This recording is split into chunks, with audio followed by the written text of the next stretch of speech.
जी, बहुत बहुत शुक्रिया मुमताज़ साहब, और उन तमाम लोगों का भी शुक्रिया जो मेरे लिए दुआ गो रहे। बहरहाल ये जो डेवलपमेंट्स हैं वो बड़ी तेज़ी से हो रहे हैं और बहुत ही ख़तरनाक मोड़ पर हम लोग आ चुके हैं। और ये इस वक्त जो एक न्यूज़ बहुत ज़बरदस्त जो है, दुनिया का बहुत बड़ा जर्नलिस्ट है पेपे एस्कोबार। ये पेपे एस्कोबार का नाम डाल करके गूगल के ऊपर लोग सर्च करें, उन्होंने अभी एक बड़ी ज़बरदस्त न्यूज़ को सामने रखा है कि ईरान के ऊपर जो हमला हुआ, तो वहाँ के ऊपर जो हल्के फुल्के ड्रोन गए वो तो गए, लेकिन उसको सामने रखने के बाद एक बहुत ही खतरनाक हमला वो F-35 के जरिए किया गया, और मतलब करने की तैयारी बनी।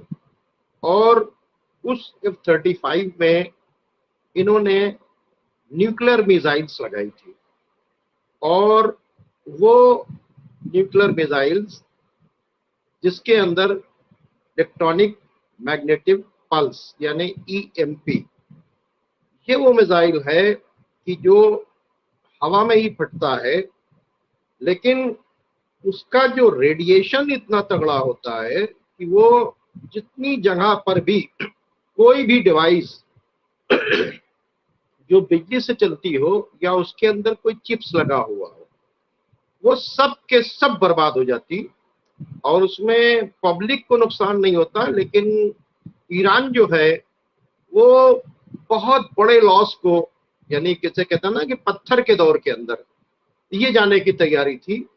और ये F-35 में लगाए गए, और ये F-35 उड़ा, और उड़ने के बाद जॉर्डन ईस्ट की तरफ से जैसे ही आगे बढ़ा, रशिया को इसे पता चला, और रशिया ने इसे इंटरसेप्ट कर दिया सीरिया से, और वहीं उसे मार गिराया।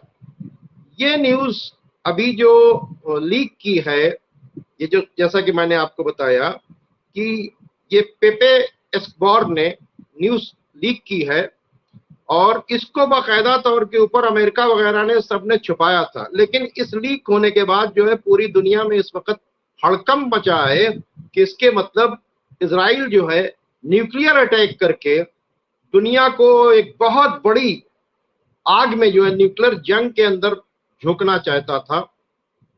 और दूसरी ये बात और भी है कि इसके अलावा खुद अमेरिका ने अपने B-52 जो हैं यहाँ पर किसी मिडिल ईस्ट के इर्द गिर्द या करीब के कंट्रीज के अंदर कहीं पर उन्होंने उसे रख रखा है, और उसके अंदर भी उन्होंने इसी तरह का माइक्रोवेव, यानी ये भी जो है इलेक्ट्रॉनिक मैग्नेटिक पल्स वाला है।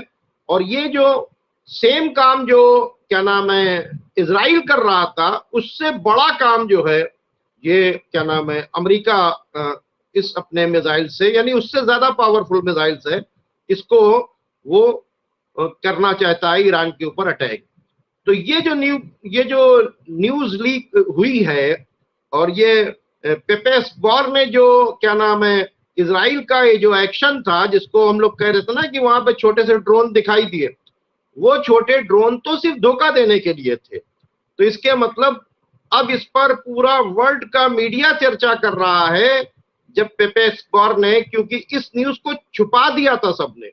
लेकिन ये जो पेपे क्या नाम है एस्कोबार हैं, ये मतलब बड़ी बड़ी इंटेलिजेंस एजेंसीज के साथ में जुड़े हुए हैं, और रशिया पर और चाइना पर और क्या नाम है अमेरिका के ऊपर, इनके ऊपर पूरा बहुत मतलब यानी कि बहुत ज्यादा ध्यान रखते हैं। और उसके बाद उन्होंने इस न्यूज को, अच्छा चाइना क्या नाम अमेरिका वगैरह ने और उन्होंने सब ने इस न्यूज को दबा दिया था, लेकिन ये न्यूज क्योंकि इसके वजह से बड़ा बवाल होता।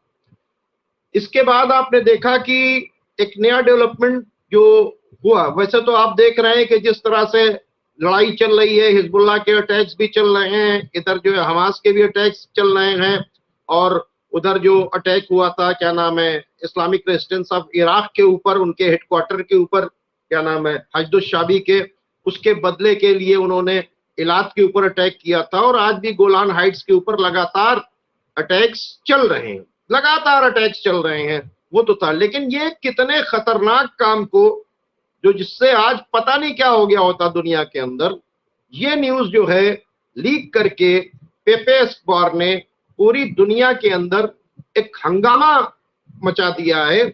और इस वक्त जो है ज्यादातर जो है वेस्टर्न मीडिया इस न्यूज को बाकायदा तौर के ऊपर कवर कर रहा है, इस पर डिबेट चल रहा है। कोई कह रहा है कि ये प्रोपेगेंडा है, कोई कह रहा है नहीं। मतलब इसके ऊपर एक बहुत ज्यादा जो है सवालात उठ रहे हैं। ये इतने खतरनाक स्टेप को इजराइल ने लिया था, और इजराइल इसलिए खामोश हो गया कि चूंकि उसका मिशन भी फेल हो गया और उसका F-35 भी हिट कर दिया रशिया ने। फिर रशिया ने अभी एक बहुत बड़ा रोल प्ले किया है। क्या लग रहा है कि वाकई इसमें सच्चाई, क्योंकि अभी कुछ लोगों ने इस पे लिखा भी कि रूस ने इसकी तस्दीक नहीं की, और ईरान में भी अभी हमने जो देखा है कुछ चैनलों पे, उसने भी इसकी कोई तस्दीक नहीं की या कोई इस तरीके की चीजें। तो लेकिन क्या क्या इसमें क्या है, क्या ये किस तरीके से यहाँ भी आएगी धीरे धीरे, क्या इसको क्यों, मतलब अभी इसकी तस्दीक क्यों नहीं की जा रही, क्योंकि ये तो बहुत बड़ा मसला है।